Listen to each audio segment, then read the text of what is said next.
Welcome to Living the Smarter Science of Slim, where we provide a scientifically proven lifestyle for long-term health and fat loss by eating more and exercising less, but smarter. Eat smarter, exercise smarter, live better. I am so ready for that. Hey everyone, Jonathan Bailor back with another bonus Smarter Science of Slim podcast.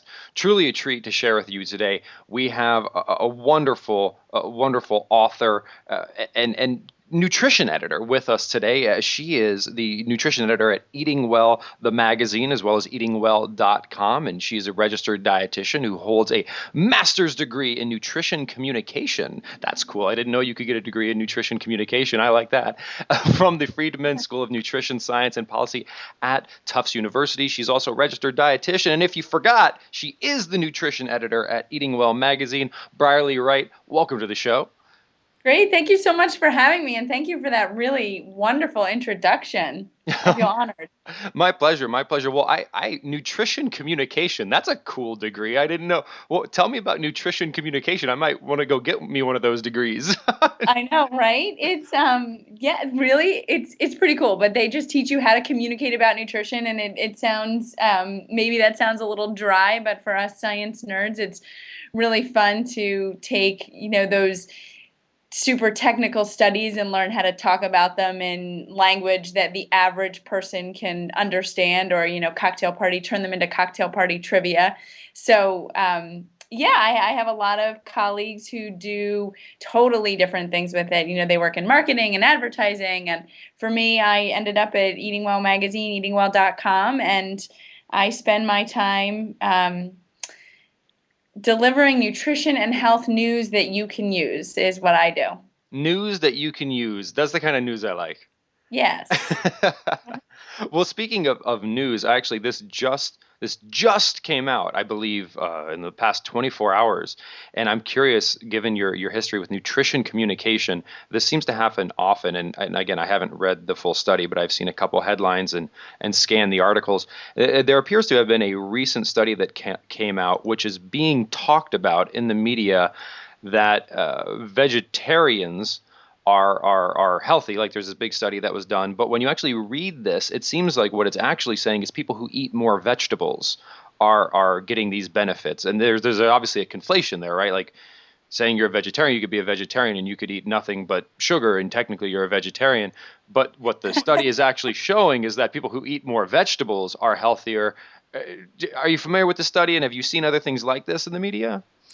Is the one you're talking about the one that came out of Loma Linda University? I think it literally it's this 73,000 members of the Seventh-day Adventist Church study that just came out. Yes, and it says that vegetarians live longer or something along those lines. Yeah. Yeah, so they have done a ton of research out of there, and there's a lot of great benefits to being vegetarian, and now I say that as an omnivore here, so I want to be very clear about what it is that I do and don't eat. But there's a lot of health benefits to being a vegetarian, and obviously this new study that says they live longer, which is awesome. I mean, who doesn't want to live longer as long as they're living longer and healthier.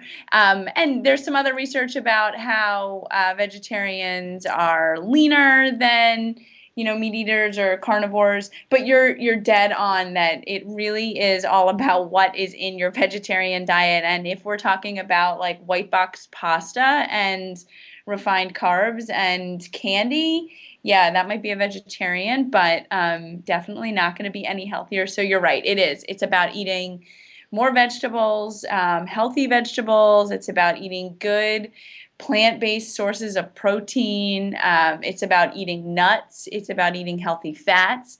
And that's what this population of people in this study and other bodies of other research that has come out of this body of people has really found, is that it's the composition of their diet, good for you, vegetarian foods, that's really delivers the payoff.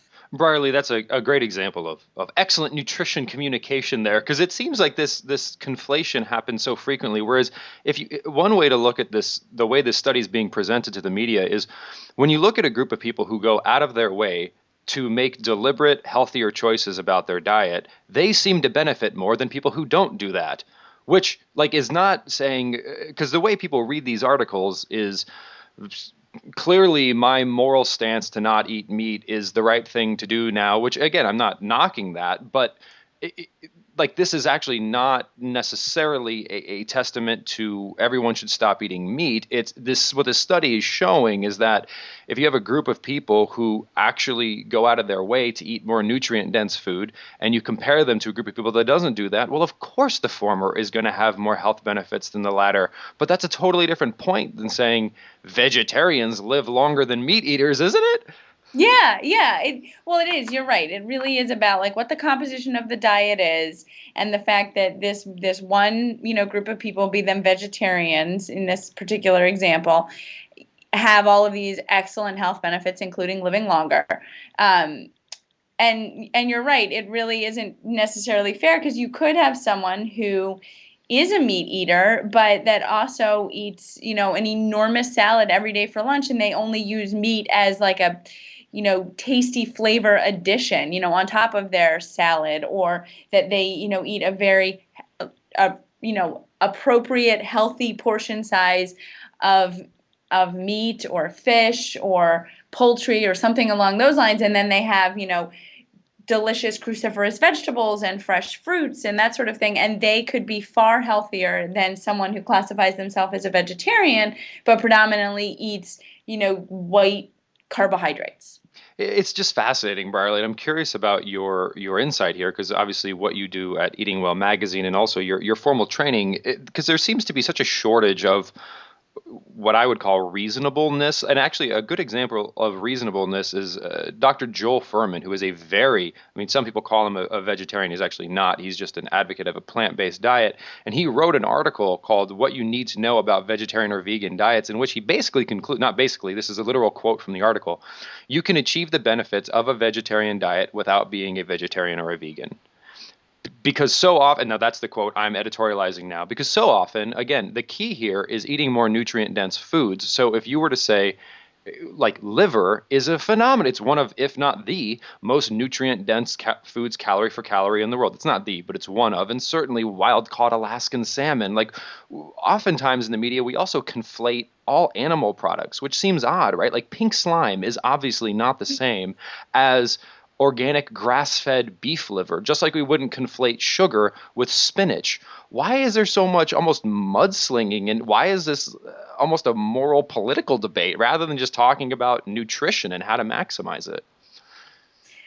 Well, I think you make a really great point, and I think two of the big problems is that one is it's really hard for people to everybody wants to get their information in these quick, easy to understand snippets.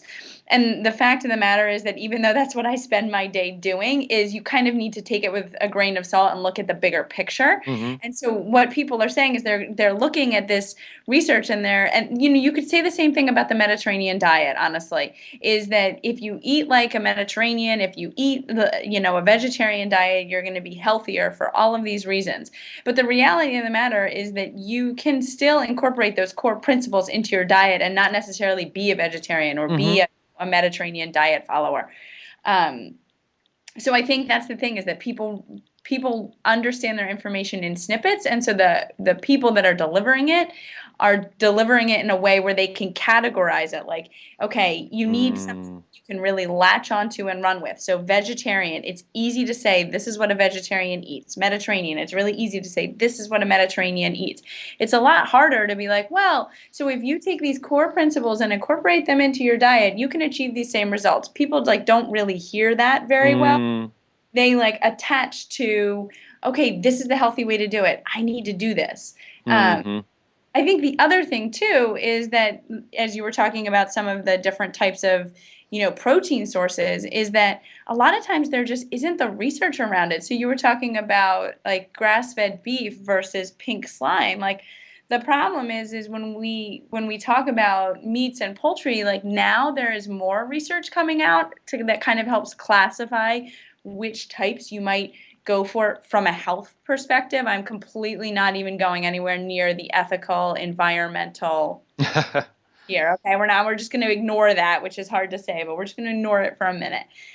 And there isn't a lot of research that compares, conventionally raised poultry to organic raised, poultry. Or there's more stuff coming out about grass-fed beef and wild Alaskan salmon, but there just isn't a lot. And so it's much easier, or it's not that it's easier, it's just that the research really just supports categorizing that together. So meat versus vegetables, or poultry versus beef, like that kind of comparisons, instead of breaking it out and saying, okay, well, here's what these different types of beef or poultry offer nutritionally.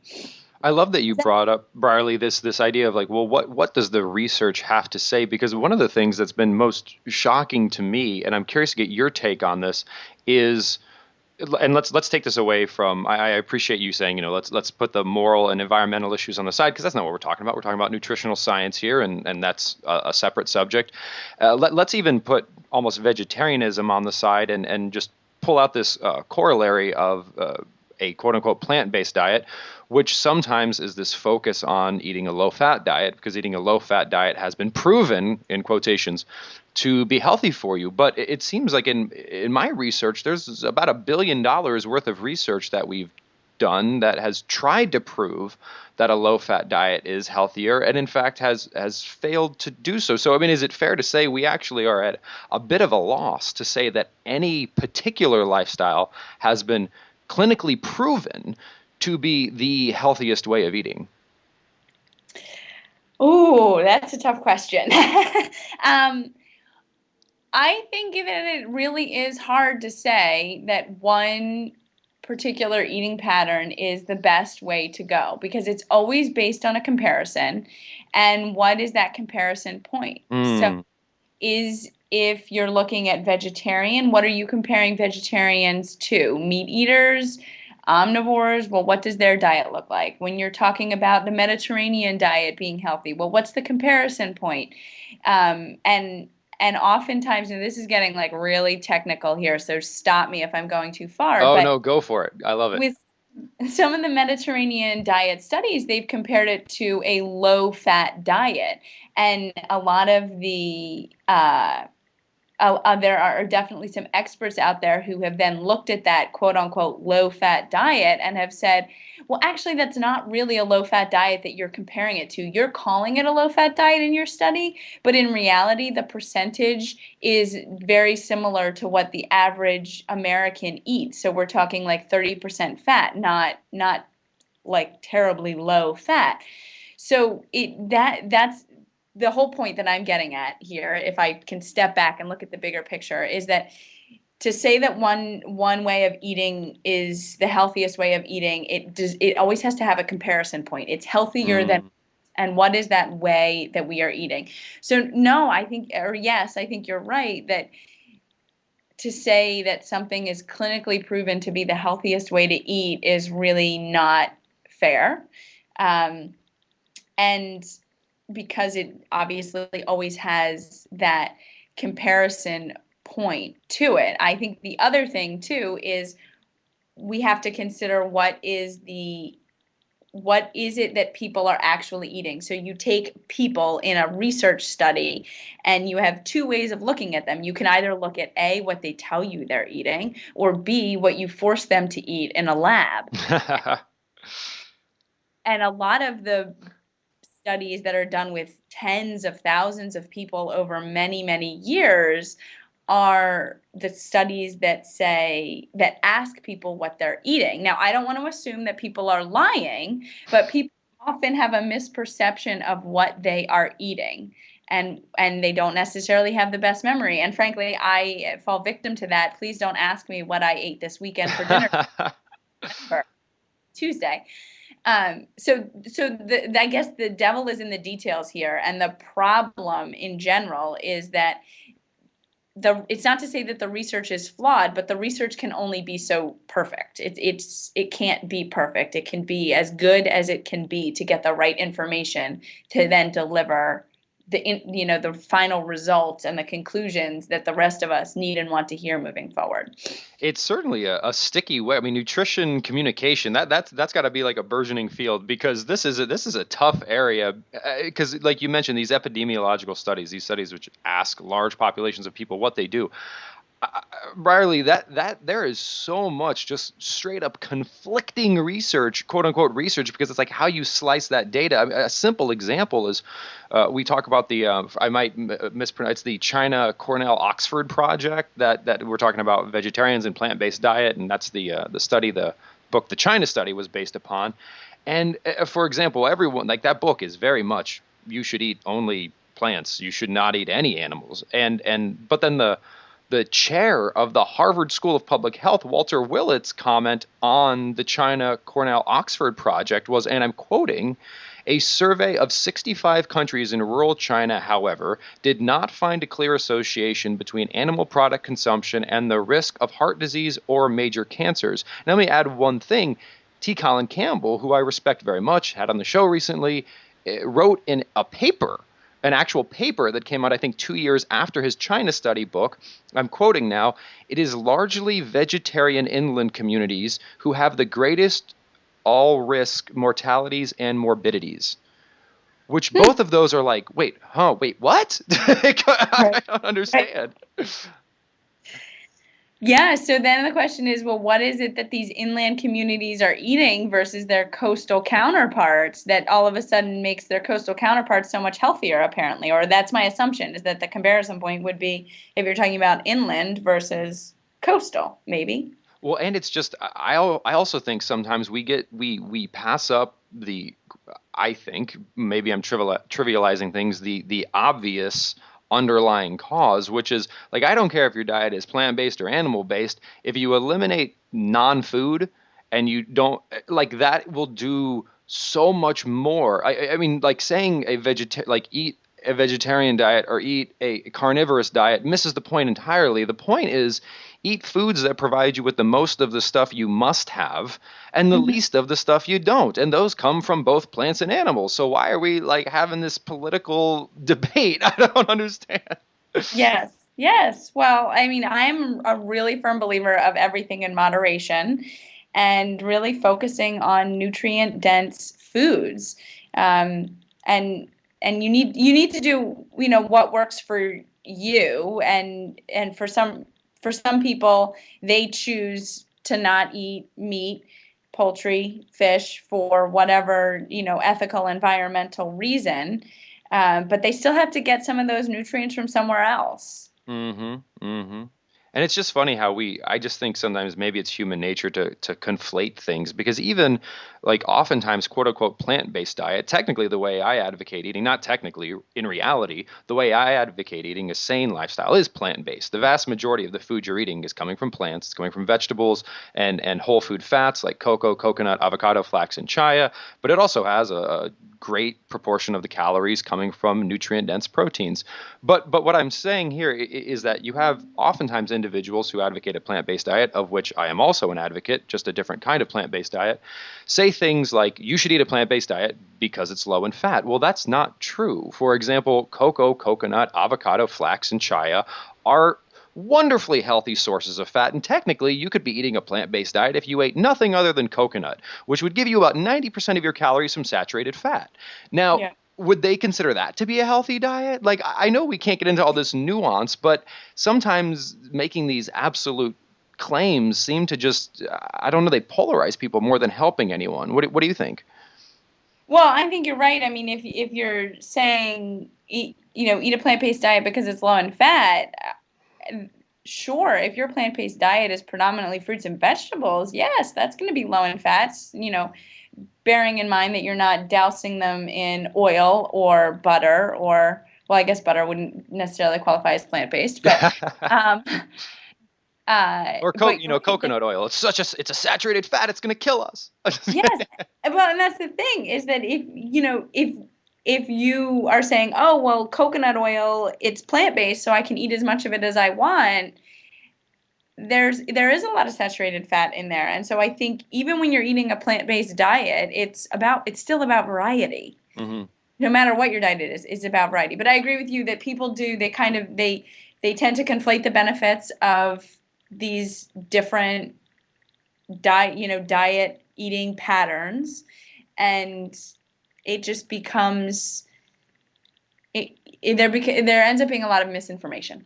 I often, Brierley, I often make the analogy, which we have to simplify things, certainly, and that's what you're so good at, and hopefully what I add a little bit of value to as well. But I joked, and my editor cut this out of my book, but I joke that in some ways, some of these statements we make about plant-based diets versus omnivorous diets, they do simplify things, but it's a bit like simplifying things and saying that the sum of any two numbers is 13.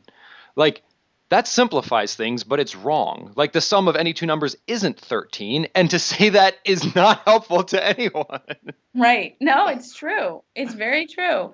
I think that's one of the challenges that I have, and that I often struggle with mentally, is there is a lot of misinformation out there, and I do spend a fair amount of my time just trying to set the record straight, for lack of a better description. Because there's a ton of misinformation, and people love to promote misinformation. They really do. I don't get it. I really don't get it, but they do. Or they like to just, they hear it in their brain, and sometimes it starts out as well-intentioned good advice and good information, and as it travels down, from person to person or website to website or source to source, it all of a sudden becomes complete misinformation, and then people just latch onto this misinformation and run with it. Well, speaking of misinformation and also getting variety, one of your articles, which I really, really like, is titled, "Are Natural Sweeteners Really Any Healthier Than Sugar?" The irony, of course, being that sugar, if you squint and pass it through the grapevine, is technically natural. It just comes from a plant, but you process it. But we hear so much about, oh, it's agave nectar. It's healthy because it's natural. Of course, snake venom is also natural, so I'm not sure just saying something's natural makes it healthy. I mean, tobacco is pretty natural too. We don't give that to our kids. What are your thoughts on these natural sweeteners? Oh, I'm going to start getting a lot of hate emails after this call here. People get so riled up about sugar. All right, so here's the thing, is that my 2 cents, and from what I've, read and researched, is when it comes to sugar, it's, we typically are eating too much sugar. Now, I say we typically are eating too much sugar because I know there are a lot of people out there who have very concerted efforts to cut back on their sugar intake. But as a population, as a whole, we eat too much sugar.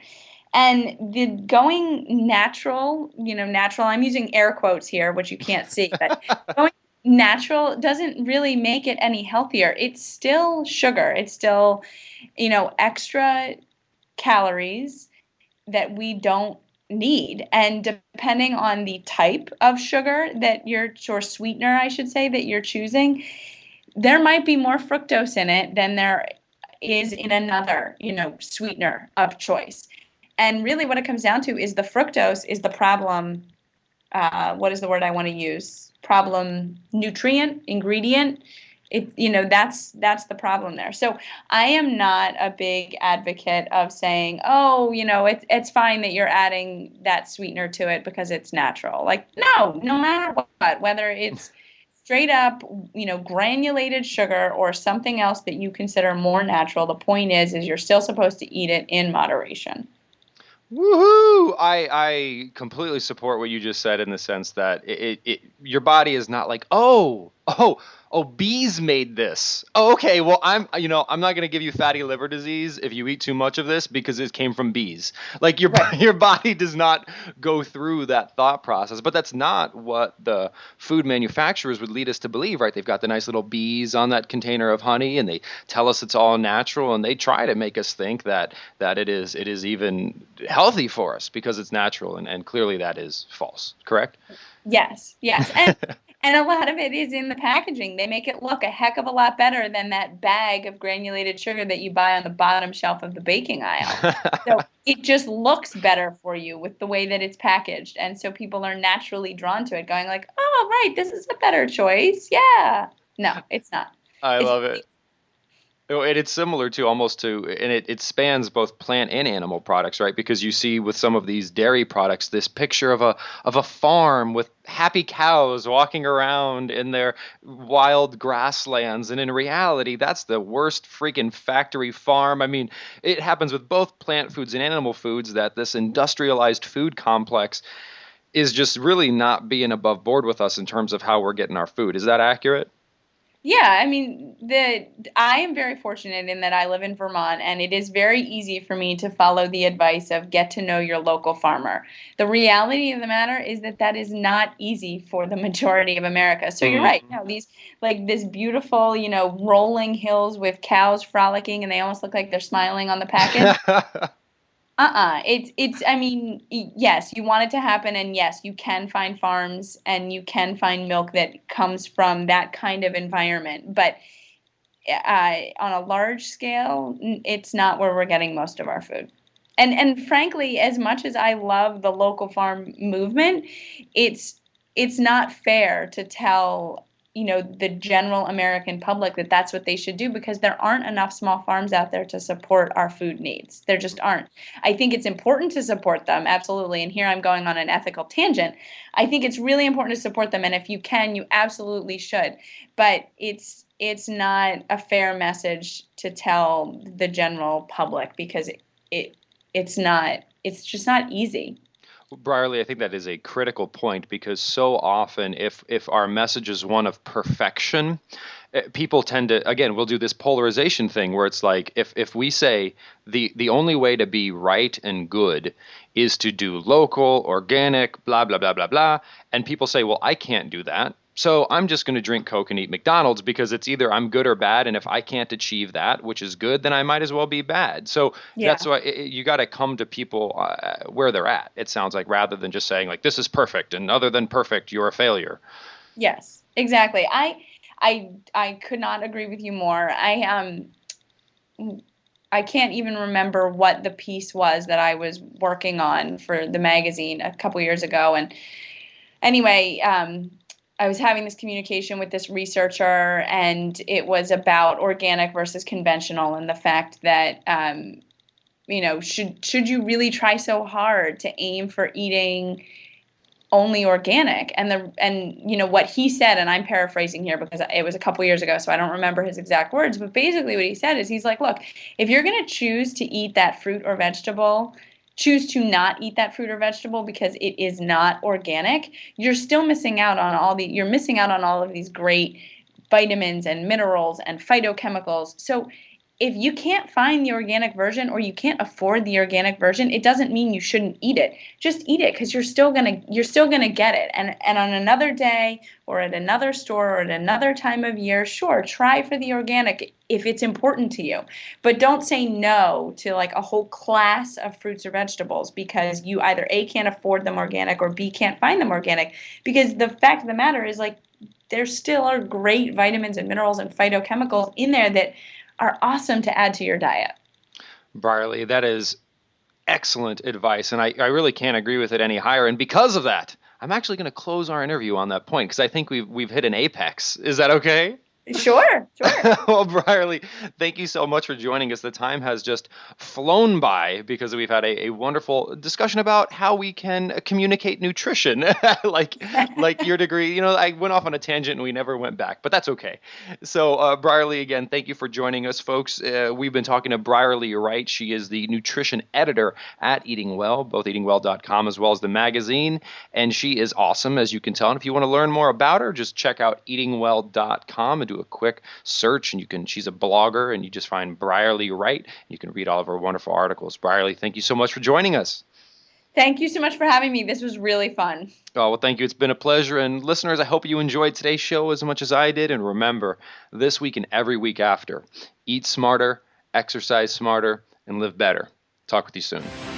Wait, don't stop listening yet. If you like the podcast and if there's other ways we can help you, please join us in the Smarter Science of Slim support group, which is freely available at the Smarter Science of Slim website, smarterscienceofslim.com. There you'll find all kinds of free recipes and success stories and just all kinds of fun stuff, like how to help your kids go sane and just great community content. And just one last thing before you go, if you wouldn't mind heading over to iTunes and up onto Amazon.com and leaving us a review, and then going over to Facebook and liking us, we would hugely